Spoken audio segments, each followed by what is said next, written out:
Hi and welcome to Power of 10, a podcast about design operating at many levels, zooming out from thoughtful detail through to organisational transformation and onto changes in society and the world.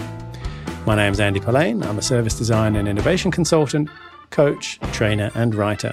My guest today is Alla Weinberg, the CEO of Spoken Wheel, a learning, leadership and people development company. She is a workplace relationship expert, helping companies build loving leaders, trusting teams, and cultures of safety through training, coaching, and facilitation. And she's also written a book all about that called A Culture of Safety, Building an Environment for People to Think, Collaborate, and Innovate, published by Sense and Respond Press. Alla, welcome to Power of 10. Thank you for having me, Andy. Happy to be here. So what got you into this line of work and made you decide this book was needed? It actually came from my own personal experiences at work. I was a designer for close to 15 years, working in various roles, starting as an information architect back when that was a title, focusing later in my career in research, and then eventually teaching design and design thinking. And in the majority, I'm not going to say all, but in the majority of my work environments, I felt unsafe. I didn't feel internally relaxed at work. I was worried about what I could say, what I should say, to whom, when, and if I say something, will my job, be in danger in some respect, and then therefore my livelihood and ability to take care of my basic needs. I certainly never felt safe to talk about my emotions at work because that's not professional. That's not considered professional. And right before I wrote the book, I had an especially, I would say, traumatic experience with that at work, and decided I really want to talk about this topic because I want workplaces to change. I want to see a shift in how people relate to each other at work. So clearly this conversation is still necessary, but why? Why is it that we're still talking about this, or only just beginning to in some cases? Why is work so broken? I think it's just, and I write about this in the book, I think it's a held over entrenched beliefs back from the industrial era. So just as the industrial era was burgeoning, there was this thought that Frederick Taylor had, which was specifically, and it was called Taylorism now, which he went around and did talks. He spoke around the country about this, which is how to create more efficiency on the assembly line. And in his view, the way that you create more efficiency is by having managers that think and workers that execute. The workers don't think, they just execute. And that set of beliefs that Frederick Taylor had and that set of principles still carries on to this day, got very much entrenched in how people think about work. And now we just don't question it anymore. We just assume, that's how we work together. But honestly, it was a guy's idea. It was one guy's idea. It caught on, it got very popular, but it just has taken hold and hasn't been questioned, I think, for a long time. And I'm here to question it. And I was like, I don't think it has to be this way. I was reading, is it Jamie McCallum's book, Worked Over? And there's a whole bit in that where he dives into it and talks about how much Taylor actually fudged his data. Absolutely. Too. And so it's all kind of based on some pretty sort of shonky data. So listen, in the book, you also talk about different kinds of safety. So I thought it may be quite good to sort of unpack those to start with. Why don't you also sort of talk about the nature of fear too? And that's perhaps a good place to start, because I guess safety is or fear is an absence of safety. Right? And then we could maybe kind of unpack each type of safety, and then, we'll go from there. That sounds great. So do you want to start with, the three kinds of safety? Yes. So when I was starting to write the book, I thought there were only two kinds of safety, which is emotional safety, so being able to express how we're feeling, and psychological safety, which many people know about, which is feeling safe to express our ideas. But as I was writing it, I learned from a biological standpoint that there's a third type of safety, which is physical safety, and that's feeling safe and relaxed in our bodies physically. And this is intimately tied to our biology.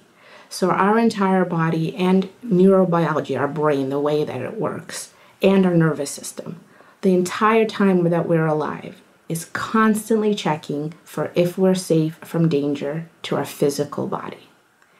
And the way that it does that is through a process called neuroception, which is our nervous system, through our 5 senses, is able to pick up signals and send signals of danger to our brain. And that's the first thing that our brain checks for. Is my body physically safe? Unfortunately, our brain cannot tell the difference between a lion trying to eat us and an angry stakeholder that we're working with. It feels the same. It feels completely, to the brain and to the nervous system, it feels exactly the same. It's your physical body, your life is in danger. And our entire system is organized to keep us alive, to keep us safe. So if that's the case, what happens is we're going to get flooded with a bunch of different hormones. We're going to go into fight, flight, or freeze mode, and we're not going to be able to think because the blood that normally rushes to the part of our brain, which is the frontal cortex, the front part of the brain where your forehead is, the blood will rush out of that part where we actually have the ability to think, and it will redistribute to let us, run, to put, blood and resources into other areas to keep us safe.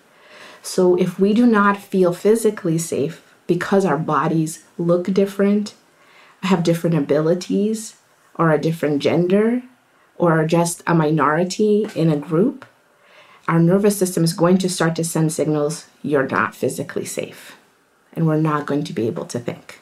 So that's the first sort of check that your body does. And then secondly, after that, if let's say your body does feel safe, okay, great. You are feeling relaxed in a group, for example, of people. The second thing your brain is going to check for is, am I emotionally safe? Can I connect with these people and not be hurt emotionally?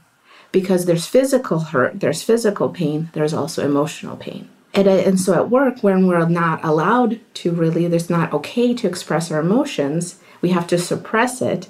That sends a signal to our brain that we're not safe. And again, same thing happens. Blood rushes away from the part of the brain that can think and it prepares to protect ourselves. So this is still a protection mechanism that's happening. And only after we feel physically safe and emotionally safe can we feel psychologically safe, which is it okay to share ideas, or disagree with the boss? Or say, hey, I'm concerned that this is going in the wrong direction, kind of raise a flag. Only then will we be able to address psychological safety and having the ability to feel relaxed enough to share your thoughts. So those are the 3 different types of safety. Right. It's interesting, when I coach and, quite often that expression comes up of I was in this meeting or I was asked this question, and I felt like a rabbit in the headlights, or a deer in the headlights, and I felt like I couldn't think at that moment. Freeze. Freeze, right? And it's where you felt like a deer in the headlights because that's exactly what you were at that moment That's in time. exactly the same reaction. Yeah. I actually had that experience last week. I was at a meeting. Sorry, I don't know why I'm laughing. That seems a bit mean. No, it's I'm glad you can laugh about it now. But there was an individual that was aggressive towards me, and I got flooded. This is what happens to us in our nervous system. I got overwhelmed, and so I froze and blinked out and didn't know how to respond. An hour later, once I was able to calm down, I was like, oh, I wish I would have said X, Y, and Z, but I didn't at that time. I mean, I think everyone's had that experience of the brilliant riposte that comes half an hour too late. Yes. Right? So, we have it all the time, and I've seen it, you see it in all sorts of different areas. And I want to go back to this idea of being professional that you mentioned before, because I feel like there's a lot of horrors kind of wrapped up in that expression of you need to be more professional. What's your reading of that phrase and of, what does it mean to be professional? My reading of that is that it's almost meaning you need to be more mechanical. So that means more productive, less emotional, much more task and tactical oriented, producing more and more output. over time. That's the kind of, again, holdover from that industrial age of this is what it really means to be professional, is you're almost acting like a machine versus a human being. And yet the word, the professions were working class professions, right? The professions were to be a doctor or a lawyer and so forth, which were much more, should be much more human things. I mean, I have a whole kind of bugbear with the way medicine is taught because it feels like that's become very kind of mechanical as well. And in fact, there's this weird arc so there's a complete sidetrack from design, but it's this weird arc that kind of medical professionals seem to go through where start off getting into medicine because of a very human desire, have that completely sort of stripped out of them when they're studying, and then sort of beaten out of them in very, very hierarchical environments as they kind of rise up. And the sort of humanity bit only comes back in once they become at the very top again as kind of specialists. Often they become, I think it's a confidence thing, actually. I had this very conversation with a coachee today about, the more confident you are, the more you're able to be yourself. And of course, the more you're able to be yourself, the more confident you are. And that kind of cycle, which I can see how, what you're describing in your book really, talks to that. I've got a question, which is the question from the business side of things, because I can imagine there's a conversation that you probably have had plenty of times that goes somewhere along the lines of, well, that's all very nice, making people feel kind of happy and safe at work, but, how does that help us? How does it help us as a business? Why should we bother? I do get that question a lot. So the way I talk to business about it is that safety and trust and all the things that I talk about, even loving leadership, which is something I teach, is the means to get businesses what they want in the end.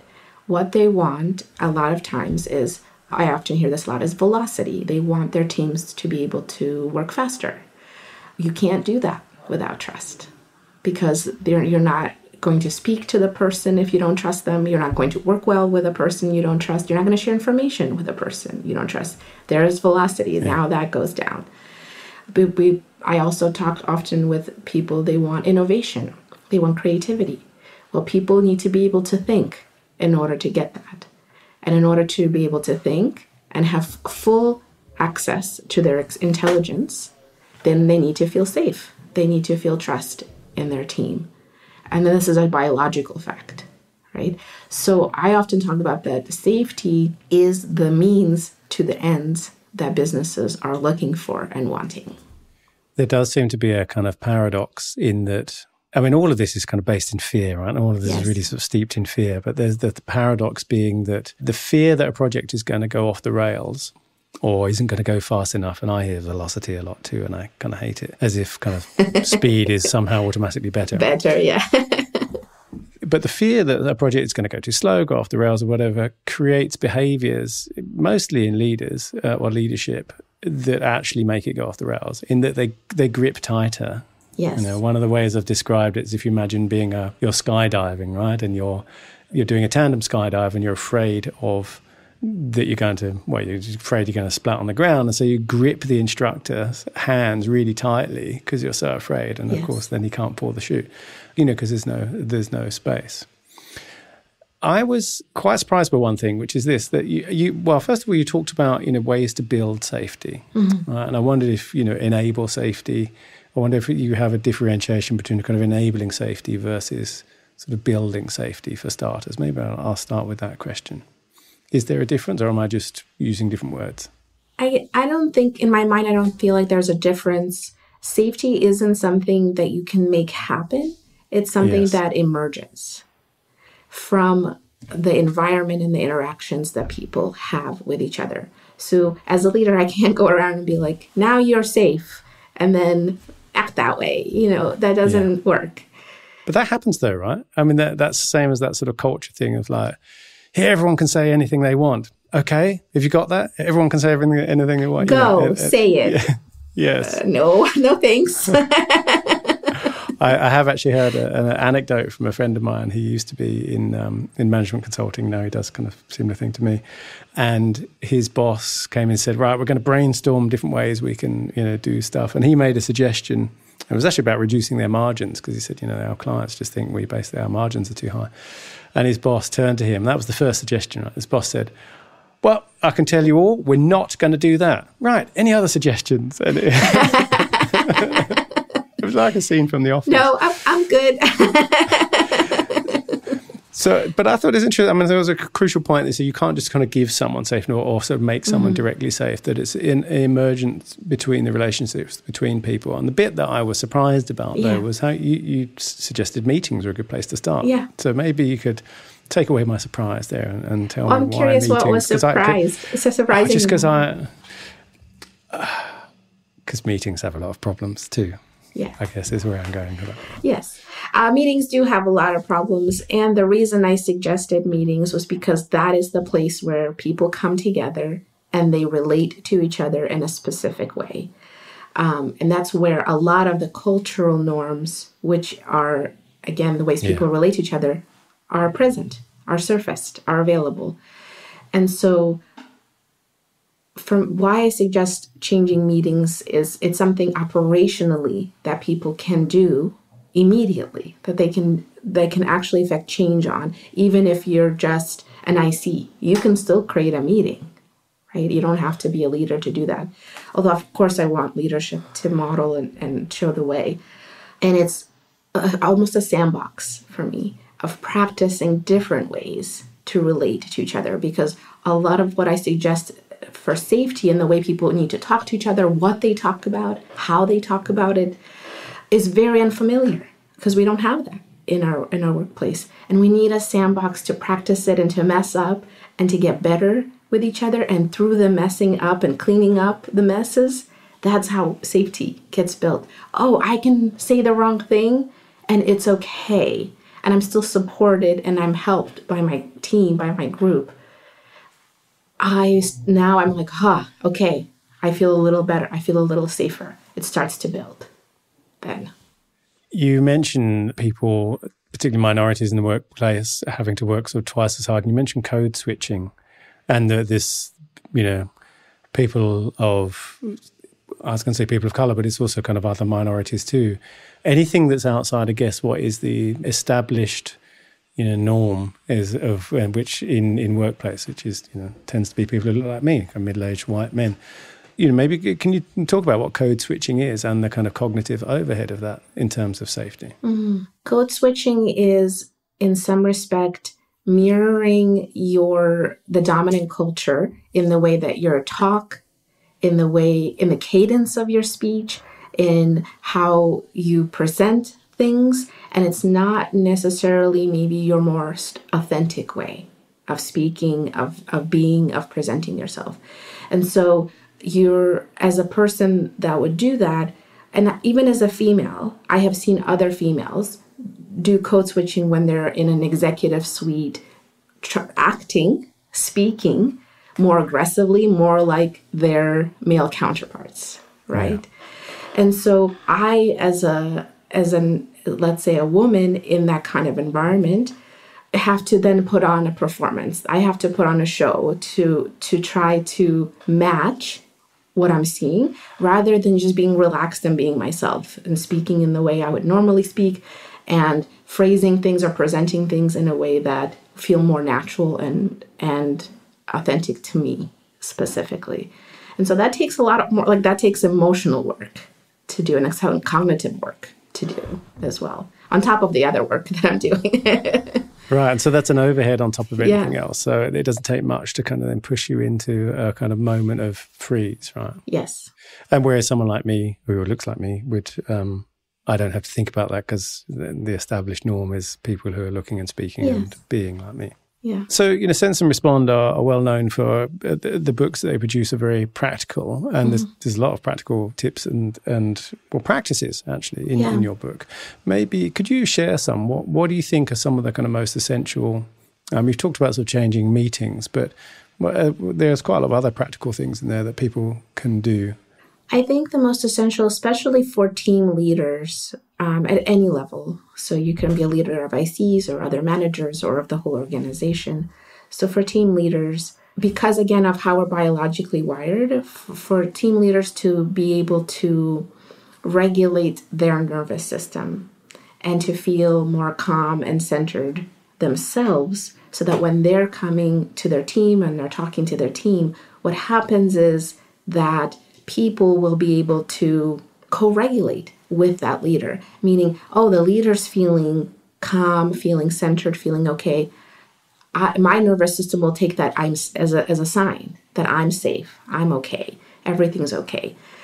And for leaders to do that, I do have a little exercise in there about a body scan. So really just checking in with your body. What that does, from a neurological standpoint, is it tells your nervous system and your brain that I am safe. Because I'm putting my attention on the sensations in my body, and sensations being like, oh, I feel a tightness in my stomach, I feel some heaviness in my chest, I notice I'm clenching my jaw, my brow is furrowed, it feels kind of tight in there.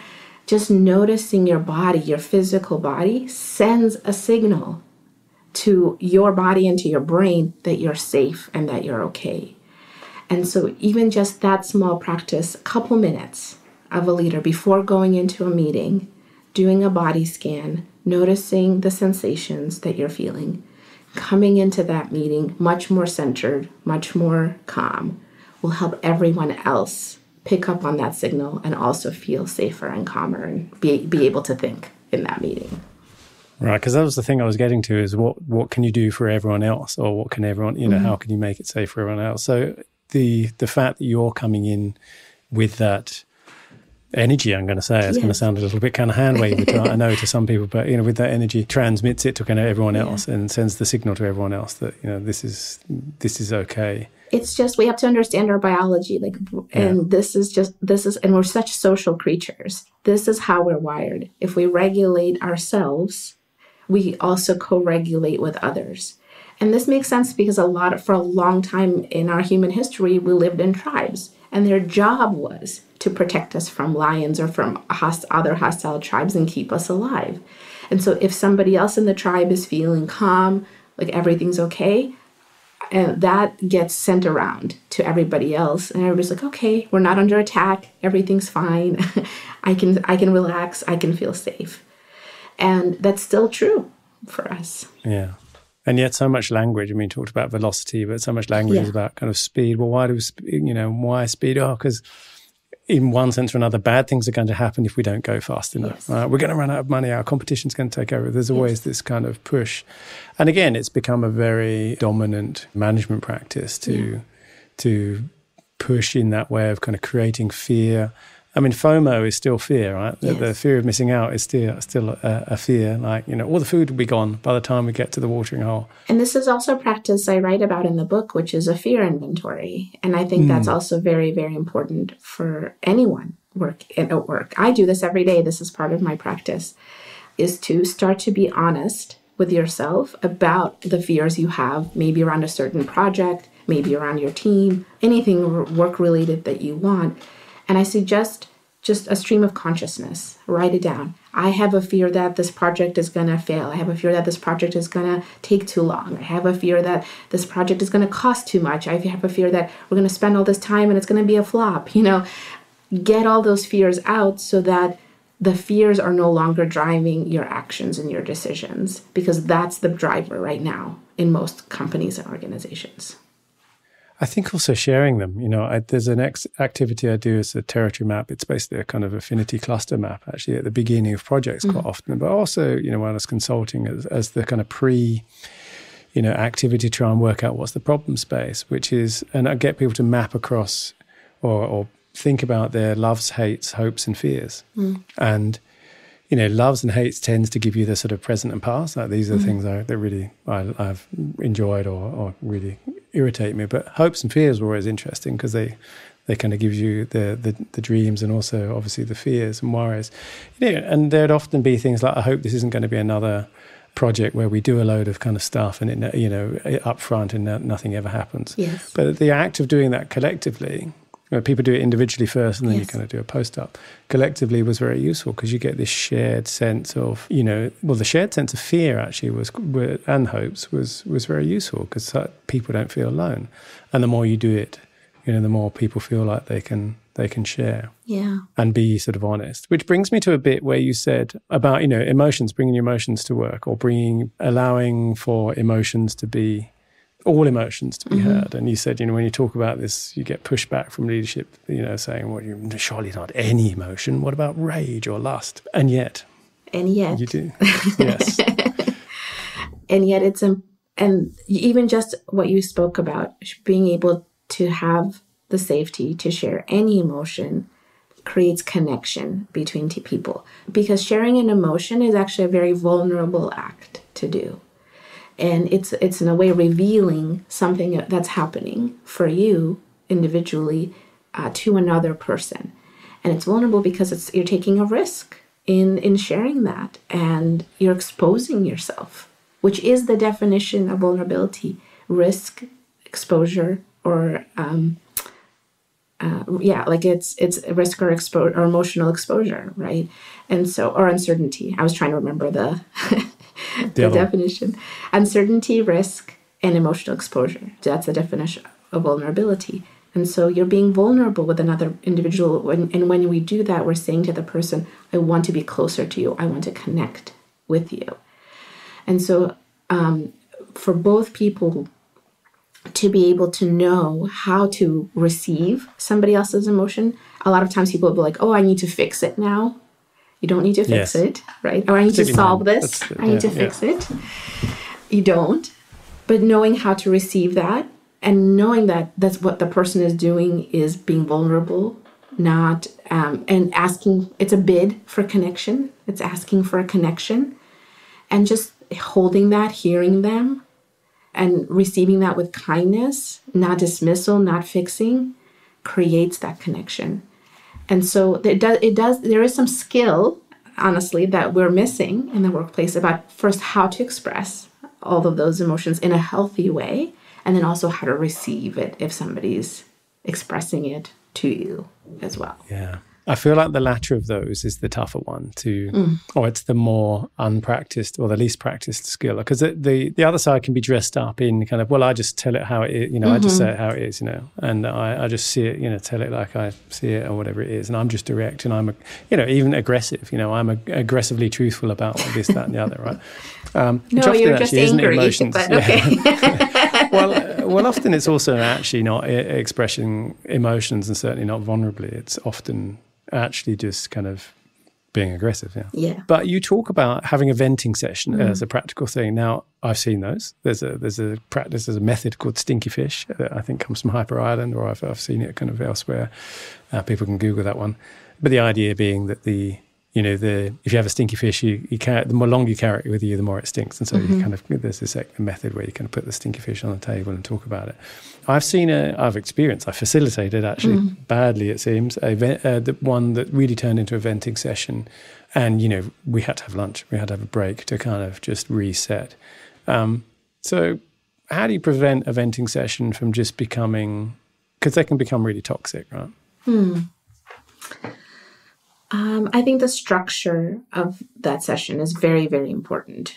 And whenever you're having a conversation about emotions specifically, having a good, strong structure of how you're going to talk about it is super, super important. That helps create a container so it doesn't all sort of go off chaotically and off the rails in a lot of ways.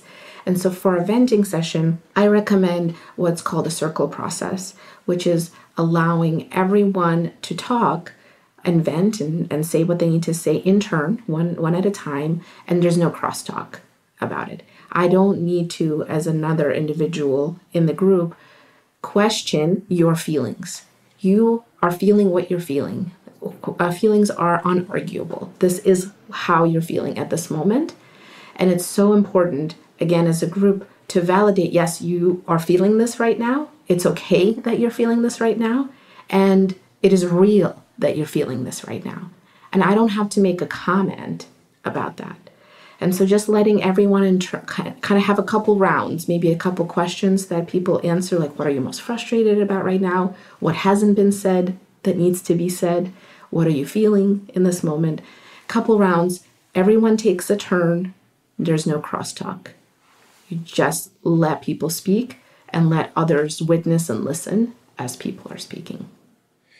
So I want to kind of, I don't push back, but I want to kind of give you an example, which I'm sure you also know, and wonder how you kind of think about this and deal with it, which is it's possible for the expression of feelings to become a passive or just literally aggressive act, in the sense that, a team can end up being completely revolving around sort of pacifying or someone else's feelings, and in that, it can drift into a cultural thing where it's like everyone's feelings are kind of equally important, and everyone, and in one sense they are, but on the other sense that doesn't mean to say everyone has to then kowtow to everyone's kind of feelings. So I guess you would sort of call it that sort of entitlement culture, but that's not quite what I'm saying. Do you know what I mean by that sort of situation where it can kind of drift into a sort of stasis because no one wants to kind of ride over anyone's feelings or hurt anyone's feelings, and it can be used and abused as in, well, I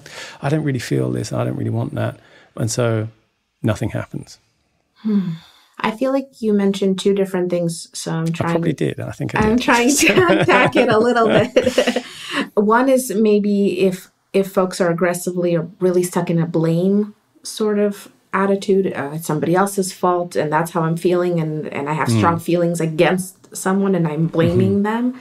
And another one is maybe when they're not feeling safe to share their true feelings and emotions. Is that correct? Yeah, I think so. I think one of it's also about using that. We're all about a culture of safety here, so you have to do what I want.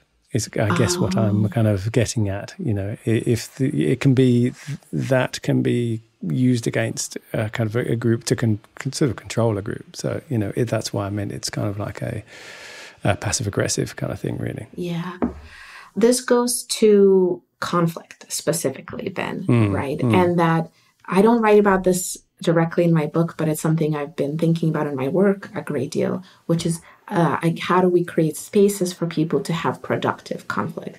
It's not productive to say, well, I feel the strongest about this, so you have to do what I say. But productive conflict is taking time to deeply understand each other's feelings and how we arrived at those feelings, our life experiences, our thought processes of how we arrived at those feelings. And then finding a third way. So that means not the way you want to do it and not the way I want to do it, but this is where creativity can come in, a completely third way of doing something that's different, that's novel, but that has both of our needs be met. And what often happens in groups and in feeling sessions is people will relate to each other in, I need to get my needs met, even if that means you lose. Yes, I have to get my needs met. And the shift in mindset, and I say this directly to groups, how can we get all of our needs met? Let's get creative. People don't have conflict around needs.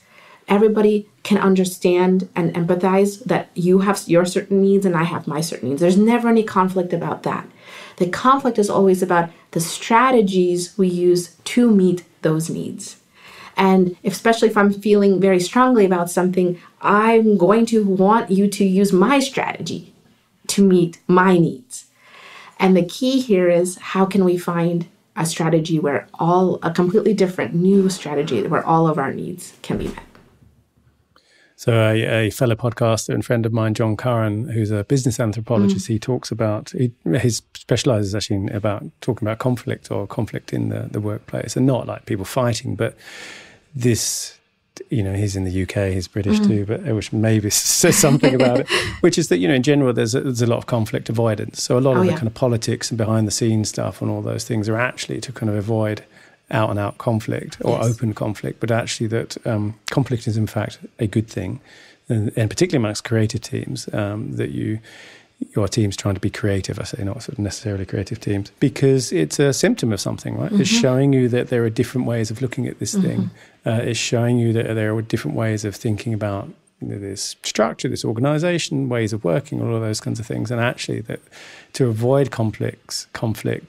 And if you've ever been in a very conflict avoidance culture, everything sort of drifts towards a kind of mediocre middle. And so does the work. That's the thing. Yeah, exactly. So does the work. Yeah. The quality of the work sort of drifts to this mediocre middle. And everybody knows it. And if you ask anybody, how do you feel about the quality of their work? They're going to go, meh. it's okay. Yeah. Meh. And I always have to think of the, famously Fleetwood Mac's Rumours album, where they're all like having affairs with each other, and it's this kind of crazy thing where they kind of all hate each other, and yet, they somehow managed to create this amazing sort of legendary album. And it seems to happen a lot, actually, in music. I think it happens probably, a lot with bands. It seems to happen a reasonable amount in sort of theatre and acting and film and so forth, where it's somehow it's more allowable, or I don't know if it's because you've got this third medium of the music or the kind of characters you're playing or so forth. I think there's probably also a lot of lack of safety by all accounts. I mean, Me Too, Sure. Me Too movement is obviously, the biggest indicator. But look how much creativity comes out of that tension. How much really amazing creativity is available. And I look at conflict not as necessarily that we're in a fight with each other, but that something new is trying to happen, some new information is trying to be seen, some new understanding is trying to emerge. What is it? And so I question, this is a question I put to myself, what is it that's trying to emerge here? What new thing is wanting to get created? It's really a creative, I really look at conflict as creative tension. There's something new that's wanting to be created between us. What is it? What is it? Yeah. I think this is often the misunderstanding between, as I think Lisa Welchman said this to me, or Teresa Neal, one of them said, you're saying I'm not being collaborative when actually what you're saying is I'm not being cooperative. But collaboration is really about exploring that third space. Yes. So we're coming up to time. As you know, the Power of 10 is named after this Ray Charles Eames film. And the last question is always, what one small thing, and it may be something that's kind of overlooked and undervalued, if it was redesigned or kind of rethought, would have an outsized impact on the world? I think if we rethought, of course, everything I think about is work-related. So if we rethought organizations away from the paradigm of a machine towards a paradigm of what Martin Luther King called a beloved community, I think that would fundamentally change how we think, be, work with each other. And we spend 90,000, the average person spends 90,000 hours of their life at work, which is really? More than... That's shocking. Yeah, I know. Which is more, so we spend more time with the people we work with than the people we chose to be with in our life, our children, our spouses, our partners. We deserve as human beings to work in a beloved community that fulfills and nurtures us and loves us and supports us, not as part of a cog in a larger machine. Thank you very much. So where can people find you online, on the interwebs? Yeah, my website is spokeandwheel.co, so that's .co. I'm also on LinkedIn and on Twitter. My handle is I am Alla W. And we'll put all those in the show notes and a link to the book as well. Thank you so much for being my guest on Power of 10. Thank you for having me, Andy. As I'm sure you're aware, you've been listening to Power of 10. My name is Andy Polaine. You can find me at Polaine on Twitter or Polaine.com, where you can find more episodes and sign up for my newsletter, Doctor's Note. If you like the show, please take a moment to give it a rating on iTunes. It really helps others find us. And as always, get in touch if you have any comments, feedback or suggestions for guests. All the links are in the show notes. Thanks for listening and see you next time.